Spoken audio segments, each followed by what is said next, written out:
STT. Oh. Ah bon? Mais j'aurais quand même entendu dire qu'aujourd'hui, il a plu partout. Et dans les banques et sur les chemins. Hein? Il n'a pas plu? Il n'a pas plu?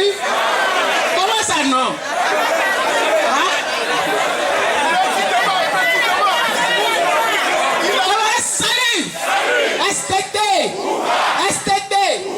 STT! Synergie! Ça commence à venir. Ça part en droit comment? La BDT n'a pas payé? Comment ça non? Gouttelette. Mais ce n'était même pas gouttelette avant. Hein? Avant le mois de juin, ce n'était même pas gouttelette. On ne comptait pas. Ça fait tout au moins 10 ans avant que ça ne fasse tout. Mais aujourd'hui, on juge ça à gouttelette, franchement. Mais on est d'accord, mais au moins applaudissons pour cela.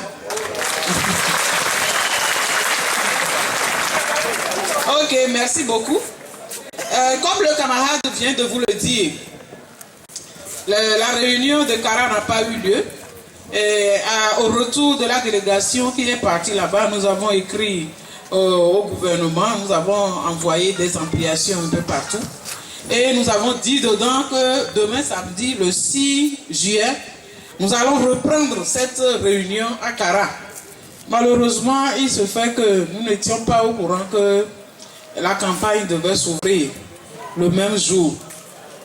Donc, après analyse au conseil, nous nous sommes dit que ce n'est pas très opportun, le jour de l'ouverture de la campagne, que des syndicalistes aillent faire une réunion là-bas. Nous sommes déjà amalgamés, ça ne fera qu'une signature de plus. Vous n'êtes pas d'accord avec moi? Vous êtes d'accord? C'est la raison pour laquelle toute la coordination ne s'est pas retrouvée à Kara. Je vous remercie. Maintenant, nous venons au compte rendu des négociations. À la dernière Assemblée générale, nous vous avions fait part des propositions du gouvernement et avions décidé ensemble d'aller porter ces informations aux autres camarades. C'est ce que nous avons fait. Et depuis après cette décision, il nous avait été demandé de faire des propositions au niveau de la ASTT.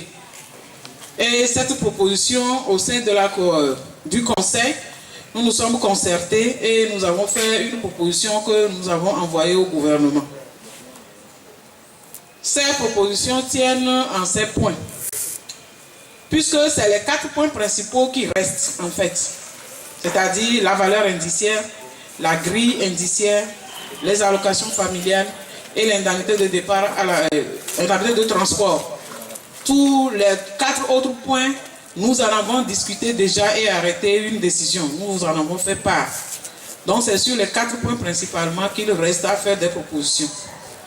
Donc comme il nous avait été demandé de revoir nos propositions premières, nous avons amené la valeur indiciaire à 50%. Nous avons demandé qu'on mette la valeur indiciaire à 50%. Pour la grille indiciaire, ils ont dit que cette grille, ils ont évalué cela, ils ont dit que c'est hors la marge dont ils disposent. Donc c'est la raison pour laquelle on le mettait de côté. Et comme la grille qui est en train d'être proposée, la grille des 30 points, aussi crée des injustices, c'est-à-dire ça vient amasser les points en bas de la grille, alors que ceux qui sont en haut n'ont que de très petits points en ajout à leurs indices. Nous avons dit que de mettre cette grille-là aussi de côté et de déplafonner la grille que nous utilisons actuellement pour permettre à ce que ceux qui sont bloqués au plafond puissent continuer leurs avancements. Et de nous appliquer maintenant les 50% sur cette grille-là. Pour les allocations familiales, nous avons poussé les discussions tout autour de nous, telles qu'à la Caisse nationale de sécurité sociale. La nouvelle loi, sinon le nouveau code de la sécurité qui est sorti, limite le paiement des allocations à 4 enfants. Ce qui veut dire que tous les agents permanents ne bénéficieront que de 4 enfants en étant affiliés à la Caisse nationale de sécurité sociale. Nous prenons par exemple l'INAM. L'INAM ne prend encore que 4 enfants, même si vous en avez une douzaine ou bien tout un bataillon ou bien une équipe de football, on ne prendra jamais que 4 enfants. Et comme nous demandons que la mensualité nous soit augmentée, nous avons pensé que c'est mieux de ramener le nombre à 4 et de demander maintenant que l'on augmente le taux au lieu de payer 2 000 francs sur 6 enfants. Nous avons demandé qu'on nous paye 6 000 francs sur 4 enfants. Non, c'est ce que nous avons demandé pour les allocations familiales. Au niveau... Nous n'avons pas dit que c'est ça qu'on nous a accordé.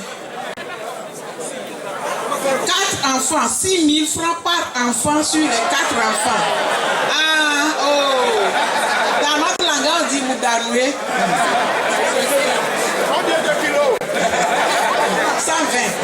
120 kilos.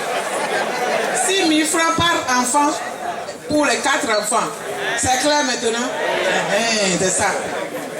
Maintenant, pour l'indemnité de transport, nous avons revu à la baisse aussi la première proposition. Nous avons dit de faire 15 pour les A et 10 pour les autres. C'est ce que nous avons. Et encore une fois, ce sont des propositions que nous avons soumises au gouvernement. La semaine qui a servi à ce que nous partions en tournée, à la fin de la semaine, ils ont évalué ces propositions qu'ils nous ont renvoyées. Et l'évaluation de ces propositions se chiffrait à 52 milliards. Oh, je vous ai déjà dit ici, égaré comme il y a un mini. Donc quand on parle, arrêtez que nous disions exactement ce qui se passe. Il faudrait que vous soyez au courant de ce qui se passe avant de savoir faire les analyses. Il ne faut pas non plus aussi sauter sur les analyses. Toutes les analyses, quand on veut la faire, on réfléchit, on prend la chose, on tourne, on soulève, on tourne, avant de décider. On ne décide pas parce que dans la tête, on avait déjà quelque chose. Ça ne donne jamais de bonnes décisions. Et même dans nos familles, nous les avons expérimentées en grand nombre. Donc ça se chiffre à 52 milliards. Et le gouvernement nous a envoyé dire que c'est excessif par rapport à la marge de manœuvre dont il dispose. Donc voilà ce qu'il en est.